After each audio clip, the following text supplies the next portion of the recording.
We have maybe the next Dana White of fight promotion on the line with us. It's DaDa 5000. DaDa, thank you so much for coming on the show. How are you doing? We'll go in depth into the backyard fights and the cruise ship fights in a little bit here. But first, could you walk us through an average day in the life of DaDa 5000? Wow, that's pretty cool, actually, because I get a chance to do things that a lot of people, think is not really possible. The day, the night, the life of me is interesting because of the challenges that I take on and the obstacles that I, actually hurdle over, right? Coming up inside Perrine, that's a trade. It's a skill, just surviving, right? So it's always, interesting because there's so many things that could stop what you're doing in an instant.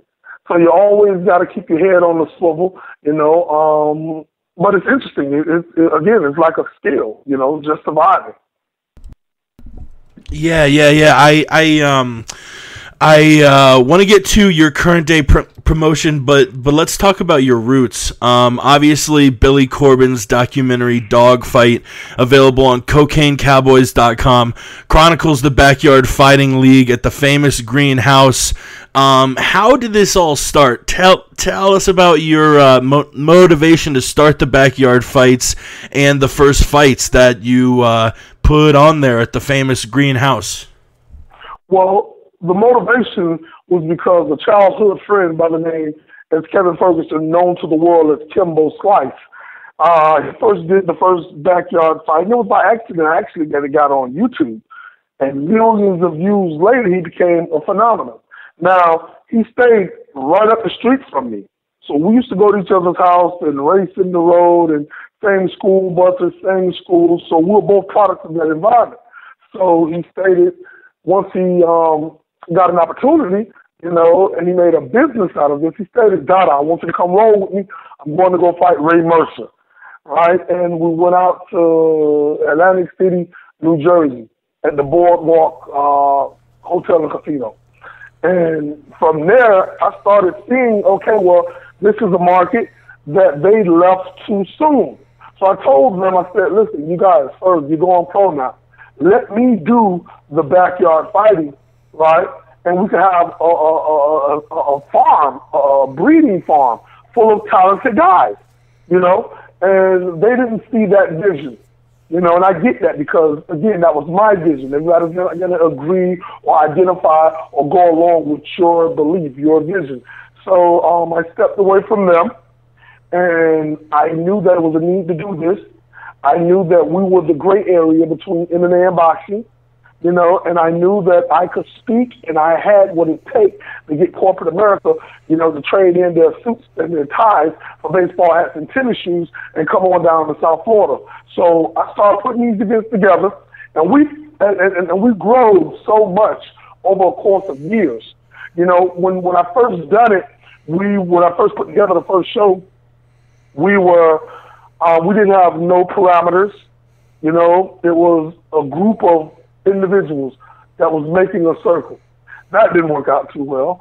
But we've seen how we had to implement new strategies in place from actually going through certain events to say this is what we need to do to rectify this situation, that's what we need to do to rectify that situation. And before you know it, man, everybody, was addicted to, backyard fighting and started growing all over the world like wildfire. Yeah, I was going to ask. Things grew, and the greenhouse turned into part of Miami Legend. I'm not going to give up too much because folks need to see Dawg Fight for themselves. But at what point did you realize, whoa, holy shit, this has really become a huge deal? When ESPN gave me a call, and they flew down, right? And we did an event, and it was like, whoa. I thought that this stuff was a myth. I thought that this stuff does not take place in modern-day society. And I'm like, listen, we're doing it. You guys call it underground. I never started underground.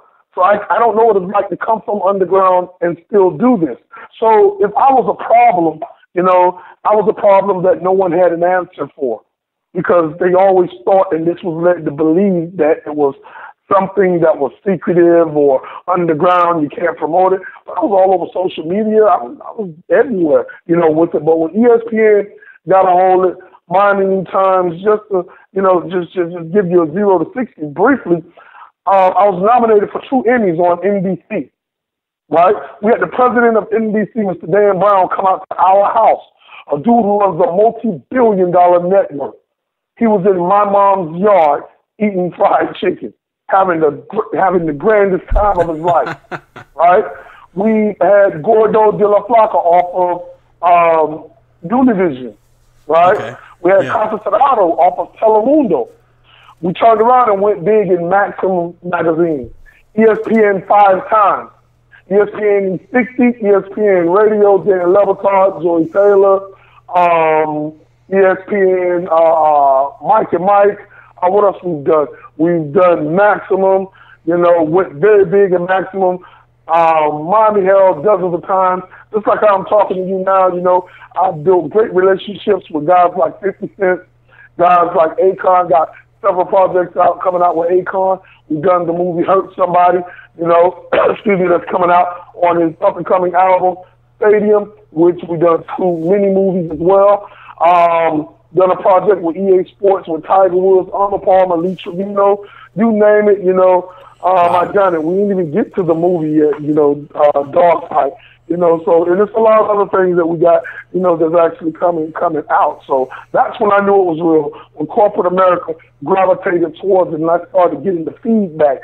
Like, yo, DaDa, my email is going crazy. You know, my social media is going crazy. This is one, this right here came from Michael Lofty, who was the producer for E60. We did we did a project with Vice Media out in LA. You know, so it's like we have so much stuff. Taboo, USA, you know, Home Strange Home, broke records on that. So it's currently nothing that I can't do and nobody that I'm not dealing with. And with this movie is just going to solidify, you know, my place as one of the greatest. See, keep one thing in mind, right? And that's this. I didn't invent backyard fighting. We all can agree this stuff's been around since the Roman Coliseum days. But I did play an innovative part.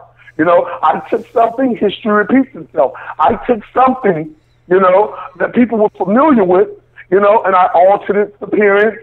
I made it more catching to the eye, and I represented it to the public. And I caught the world's attention, sort of like going fishing with good bait. You know, so by me playing the innovative role, that just puts me in a position to say, hey, listen, you know, I think that I'm a thinker. I think that I'm effective at what it is that I'm doing. I got grassroots tactics. I know how to promote. I know the demographics in which I'm promoting with. And to nip it all in the bud, I've sat down with an individual that a lot of people, you know, they have their different opinions about, you know. And this guy pretty much, you know, gave me the game. And I felt that I was already on the right track. Now, I'm not going to agree with all of the ideology behind him, but at the end of the day, he's a genius, and he has not gotten this far by being dumb, naive, foolish, or stupid. And that guy's name is the legendary, the one, the only, Don King. I sit down and I talk to Don King, just like how, you know, I'm doing this interview. And at the end of the day, I mean, it's like he took lemons and made lemonade with it. Right? So when you talk about being able to promote, being able to get the public on board, you know, I've seen how he did certain things, and inside a course of hours, everything that he stated to me, I can't utilize it. But certain things he stated, I could take it and I could utilize it to make me a better person. The same thing with 50, Akon, all of these individuals, Ross, you know, all of these guys. I think that I'm the luckiest man in the world because I have, you know, a team full of individuals. Arnold Palmer, you know, I love that dude, man. If I'm out in Orlando, I'm not getting a hotel. I'm sleeping at Ernie's place. That's awesome. And that's what it's about, man. You know, people deal with those that earn for them. So I think that at the end of the day, they don't look at me as a dude coming from the hood You know, they look at me, you know, as this is a thinker, this is an educated individual that knows what he wants, and he's putting people in the position so they can live their dreams. Right now, a lot of people are alive, but they're not living. Man, I couldn't agree more with that man. You're full of charisma. I want to ask a couple more questions about the backyard fights before we move on to what you're doing now.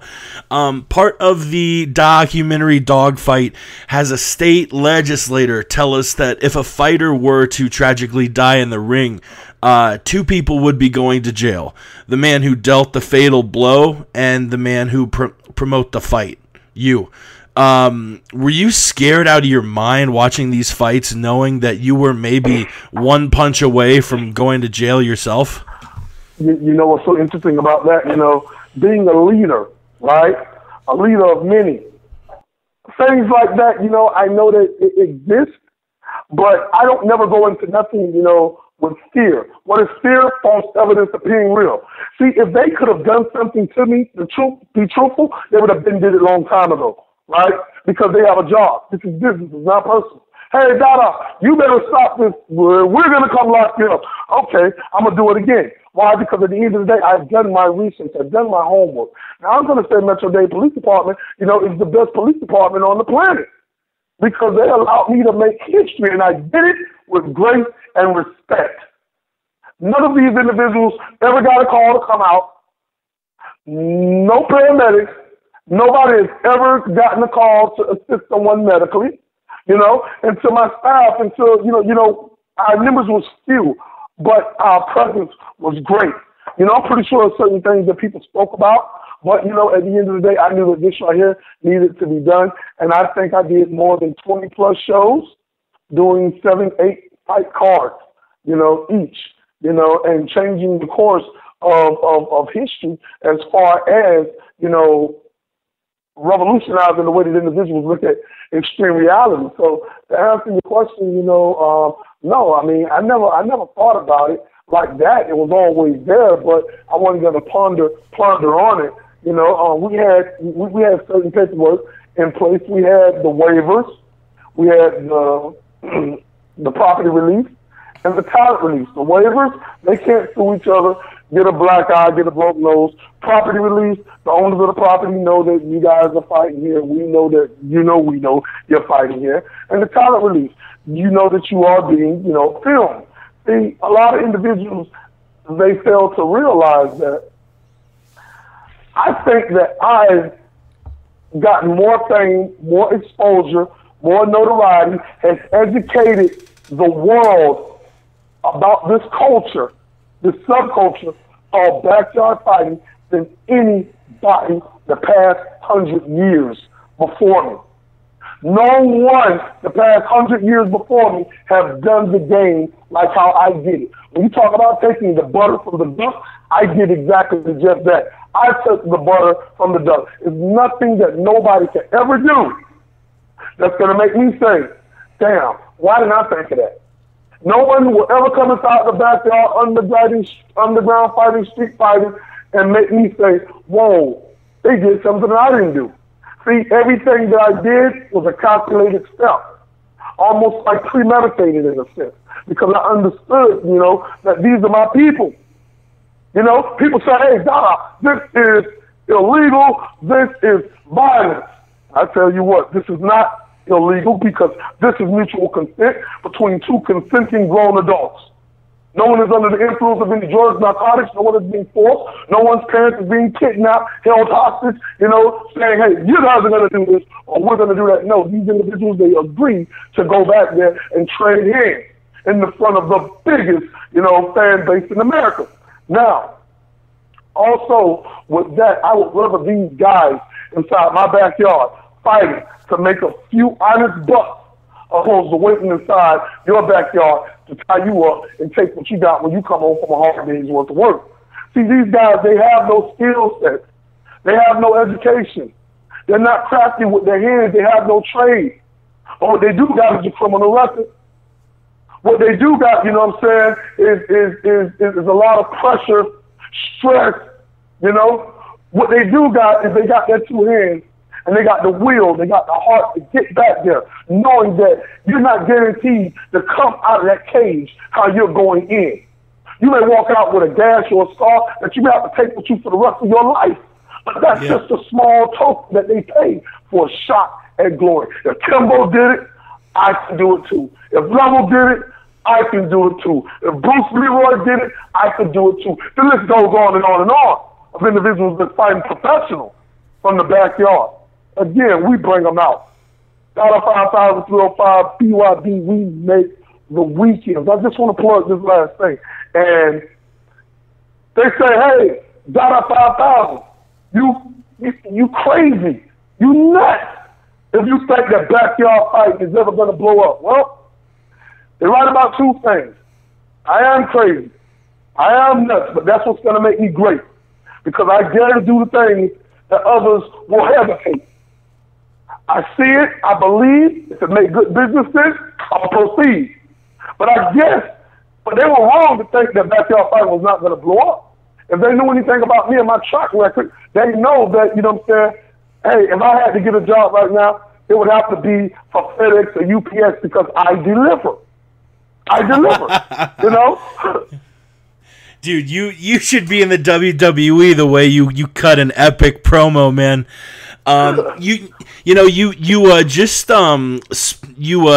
Just touched on it. This was the only way out for a lot of the men fighting behind the greenhouse.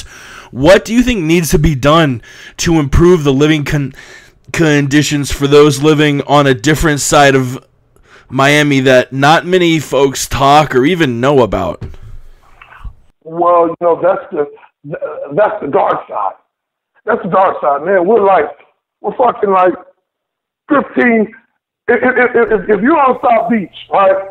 That's the glamour, the life, everything that's beautiful about Miami, right? But just 10, 15 minutes on the other side, you got Overtown that stays on the first 48. When you go over that bridge, you know, it's like anything can happen. They don't talk about that because that's messing with their money, you know, and tourism is big in Miami. So when you look at it where we are from, you know, it's a lot of pain there. It's a lot of suffering there. It's hard times. It's a part of the culture, you know. Some of these situations we put ourselves in and some of them we were born in, you know. When you talk about making do, doing without, having to go on, you know, so you could do better, you know, that right there defines who we are as survivors. And you got a lot of people that don't understand it. And you know what though? It's cool that they don't understand it because it's kind of hard. They have to come and they have to spend a day in the hood with DaDa 5000 and then they'll understand why we do what we do, you know, because no one is giving us anything. So we have to be creative. We have to be interesting. And we have to have something. If we're a salesman, what are we selling? We're selling hope. Hey, listen, who stated that one's opinion of you has to define your reality? Somebody say, you can't do this, you're not going to make it in life, that's your opinion of me. We all have them. While you're sitting there judging me, telling me what I can't do, I'm not going to let that define my reality. As a matter of fact, I'm going to use that as motivation. And I'm going to continue to engage in consistent action. Now, when you look at these individuals coming from these low, run-down, poverty-stricken communities and subdivisions, right? Most of these individuals, they are born already behind the 8 ball. They were raised up inside of a single-parent home where the parent is not the mom or the dad. It's the grandmother. So at the end of the day, she's there. She can't force, you know what I'm saying, the positiveness of education because she dropped out in the 2nd or 3rd grade to go work in the bean fields. So now you have kids raising kids. That's why the murder rate is so high. Because you got babies having babies. I see it firsthand. I'm a mentor to a lot of children in West Toronto. I'm more than just a promoter. You know, I'm more than just a dude who just said, hey, I'm going to take backyard fight to another level. Man, I'm sitting down with kids, you know, that the parents don't really even give a damn about. don't even know where they are at 9, 10, 11 at night. This is what's Quran. This is what they don't want you to know. So they would never put this inside of a position because it's going to mess up their current situation. You know, and that right there is the promotions of what, you know, is relevant towards them. But we're doing some pretty amazing things. You know, we give out a lot of turkeys, man, like each year. We give out thousands of turkeys. Something as small as a turkey can mean a lot. Because somebody stated, hey, listen, you know, you got $5. I heard a dude say, you know, no, I don't have $5. Man, you ain't got $5? Well, apparently you don't need it. You know, because you're asking me. And I understood right then that the struggle is real. Something so small can mean a lot, especially when you ain't got it. It's almost impossible, you know what I'm saying, to actually go on. And it's a struggle. It's a struggle every day, you know. But that's why I sit down and I isolate myself away from society so I can think. And I came across concepts and ideas to help shape, you know what I'm saying, how we look at extreme reality.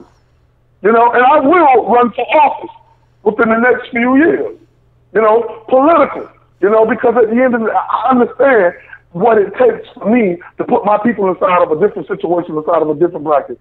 You know, it takes somebody that understands what's going on to fix the problem because I came from the problem, you know. So I understand how the solutions, you know what I'm saying, must be implemented in.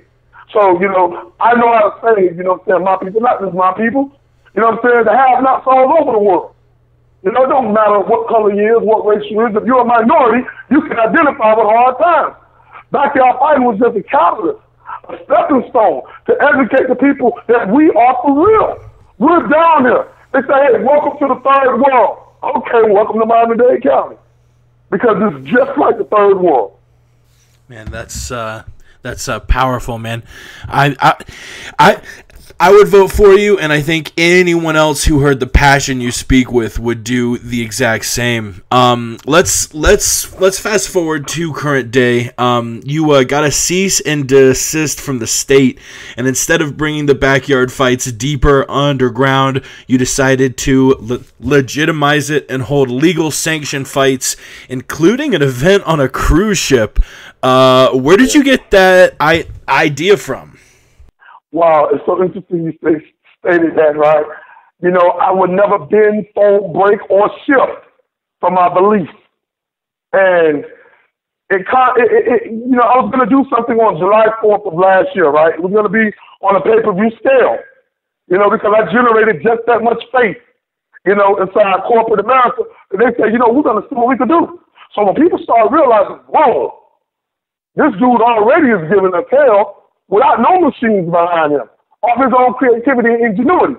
You had, and this is no exaggeration, you had individuals, you had more than 300 calls come into the Florida Boxing State Athletic Commission's office, right? They even called Vegas. They even called Jersey. You know, and it was like, hey, we want to do backyard fighting. The Vegas Boxing Commission was like, excuse me? Yeah, we want to do backyard fighting.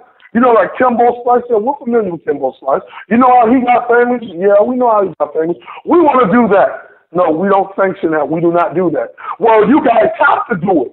They're doing it in Florida. I'm like, look at this shit.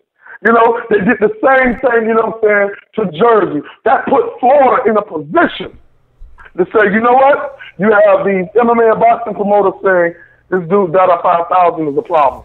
He has to be stopped. We're spending out 50 to 100K on these events.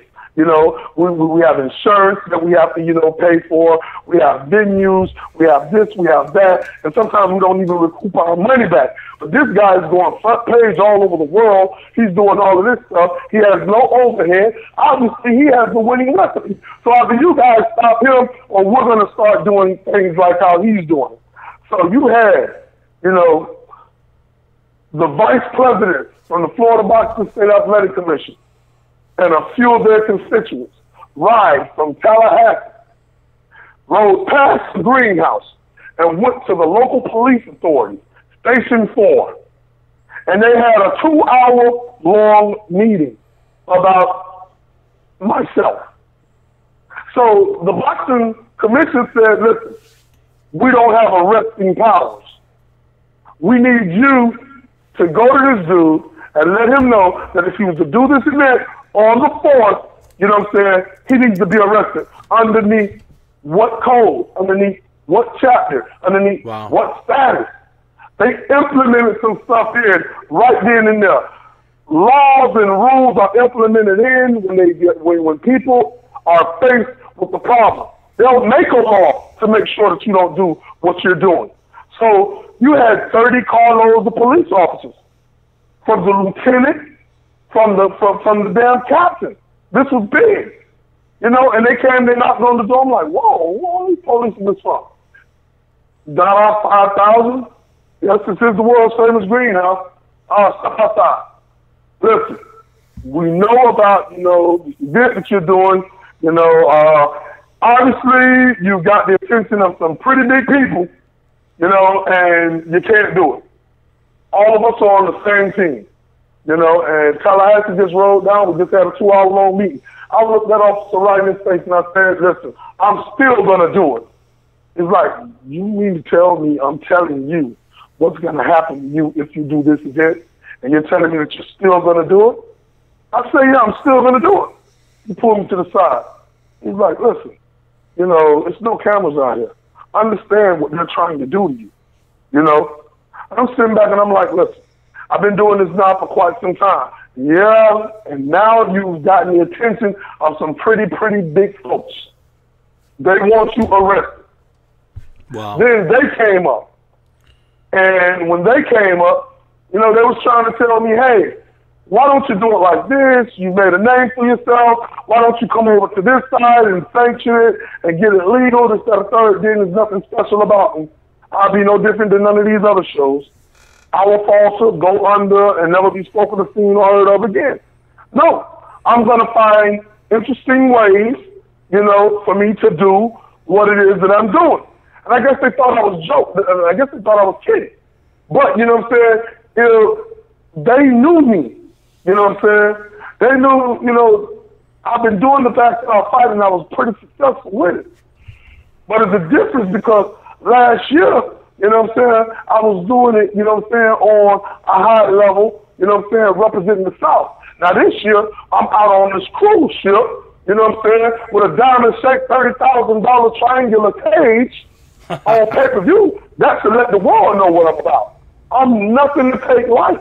I'm for real. I got the world backing me. You know what I'm saying? I got all of the entertainers and superstars promoting me. You know, boxers and wrestlers fought inside the squared circle. MMA fighters fought inside the octagon. I'm at my warehouse right now, and I'm looking out my window at a $30,000 diamond-shaped triangular cage. That's a work of art. It's got a debut to the ring. You know, on this ship, none of the superstar fighters that formed and build a name for themselves on the internet is the star. This ring is going to be the center of attention. You know, and again, it's just all of creativity. You know, I have partners in NASCAR.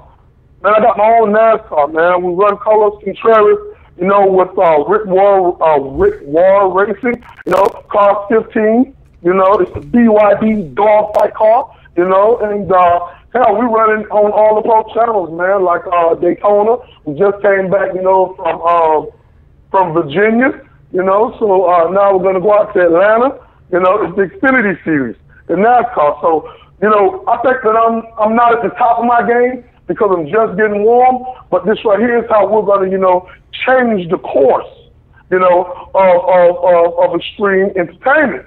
Once Pacquiao and Mayweather fight on the 2nd, boxing is going to be in a drought, because I'm a firm believer that, you know, MMA is definitely trying to take boxing out. You know, boxing is on life support. You know, so we're going to put MMA and boxing in the same hospital, and we're going to put them in the same bed. We're going to save the county some money, because we're going to get rid of both of them. You know, and a lot of those guys are going to come over to what we're doing, because we're pure. When we say may the best man win, we really mean that. You know? And if somebody wanted to stop me, good luck with that. They should have tried a couple years ago. Now it's bigger than me. You know, it's much, much bigger than me. I'm just a representative for the movement. I'm just the face. But it's a lot of people behind me that make this thing go. People see me and think that, hey, you know, hey, we get rid of DaDa or this, that, and the third, you know, then everything else shuts down. No, I created a machine, you know, that this thing will forever live on.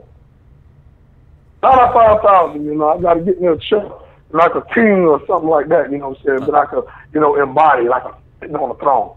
I love it. I love it. Just a few more questions.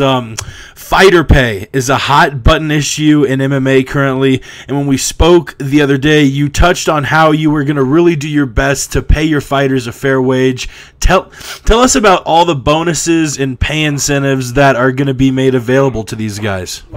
Wow. You know, I'm a firm believer. You know, again, I've spoken with Don King more than several times, you know, man, totaling. We tallied up all of the hours that we chatted. It will be equivalent to days, you know. And I see how the sport has evolved, right? And I see the struggles that are presented to my people every day.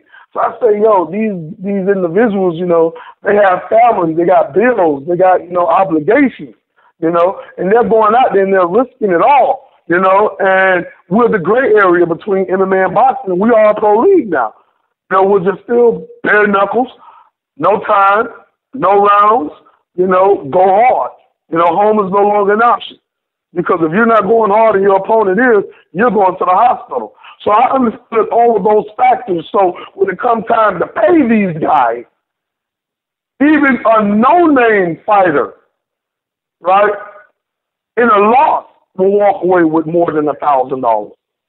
That's a guy that nobody has ever heard of. You know, I fought on the movie, right? I fought a guy named Cedric James. They only paid Cedric as a pro fighter $500. Wow. And that dude fought me tooth and nail for $500. I'm a firm believer. Your supplement can cost more than $500. Now you have to give, you know, your trainers, you know, your management, you know, and after a tough fight, man, you only got paid $500. You're going to walk away with $100, maybe $200. Now you're second guessing yourself after your wife or your significant other cuts you out for being stupid because you trained so hard just to walk away with $200. Now individuals start getting jobs. So I say, you know what, we're going to restore faith back to the people, to the hardcore people. And we're going to, you know, put these guys inside a position that they can be excited. We're going to give them, you know, a purse just for showing up. Give an example, $1,500 to show them. It could be as $2,500, $3,000 to show them. Another $3,000 to win. You're already at $6,000, right? Now, let's say you knock your guy out. That's a bonus. Let's say you knock him out with a knee or a kick. That's a bonus, right? For those who are fighting, because we have two classes. We have straight hands and we have 8 limbs. Let's say you knock your guy out. You may get $1,000, you know, bonus. So now you're at $7,000, right? Let's say you get knocked out of the night. That's a $2,500 bonus, right? So now you're at $9,500. You tell me what boxer or what MMA fighter just coming on board that can make that type of cash. Now, yes, you're going to have a name, you know, if you're up there like that, but, you know, a no-name guy can come on for $1,000, win, that's another $1,000, knocked out, that's another $1,000, knocked out at night, that's another $2,500. So they can walk away. They can walk away with $5,500. That's not a bad payday. That's not a bad payday at all. You know, I tell these individuals, I say, don't let these fake promoters, you know, sell you a dream. I did. Luckily for me, you know, they fail to realize my hunger. You know, my go hard, the dog that's deep down in me. You know, that I'm never gonna quit. I'm gonna keep coming. But I got tired of putting my future in the hands of fake promoters. you know, and you can hear this in my voice. So it's obvious. You notice that when I was fighting, I said, you know what, if I ever fought again, it's going to be for myself. And I meant that. I cut my MMA license up, you know, on Instagram. And I made it very, very clear. I train just as hard as any of these fighters, you know, and I will fight on my own card. Maybe not on this one, but before this year's out, DaDa 5000 will make headlines all over the world. Because this is what we do. People, they fail to realize that, you know, you're not making no real money in boxing unless you're on pay-per-view or HBO or Showtime. And let's go down that ladder. You know, ESPN Friday night fight. You know, if you're not on pay-per-view, you're not making no sponsorship money because they're going to give you money, you know, for, you know, wearing their hat when, you know, the only people that's going to see it is the people that's there. And we all know that you don't get rich off your fight purse unless you're top 10. You got a lot of guys that they never break top 10, but they are on a pay-per-view card. And they're worth millions of dollars because of the level that they're on. I got UFC guys calling me now that have fought inside the UFC. So I understand that these guys are sitting back, they're home, they're waiting on the damn call to come that's obviously never going to come. So me being the person that I am, I'm just giving these individuals, you know, an opportunity. Because you got guys that are training, you know, but they have nowhere to fight at. If it's not Bellator or UFC, where are they going to fight at? They have nowhere to go until now. Do you have any specific plans yet for the first event as far as a date or how folks can get their hands on watching it? Yes, I do. The first event will be on the 5th of June. You know, the tickets will be available. We're going to post on social media. You know, I'm still waiting to see, you know, exactly how that's going to be. They will be able to order the event. They can go to BYB Extreme, you know, and they can order the event for $9.99. You know, they could get fighter profile, all access. We're doing the 24, we're doing a 24/7 like HBO, you know, do with Mayweather. And the boat information, you know, will be available but for those that can't, you know, make the trip, you know, they can always go to BYBExtreme.com and actually, you know, order their pay-per-view information, you know, right there. And again, it's like what we do is we put things in context that people, you know what I'm saying, can understand it and appreciate it, you know, and we're bringing, you know, the best fights, not just, you know, from Dade County, but from all over the world. You know, we're like how boxing was when you say, hey, undisputed, you know, heavyweight champion of the world, Mike Tyson. We're fighting guys from all over the world. In September, we're doing a U.S. versus U.K.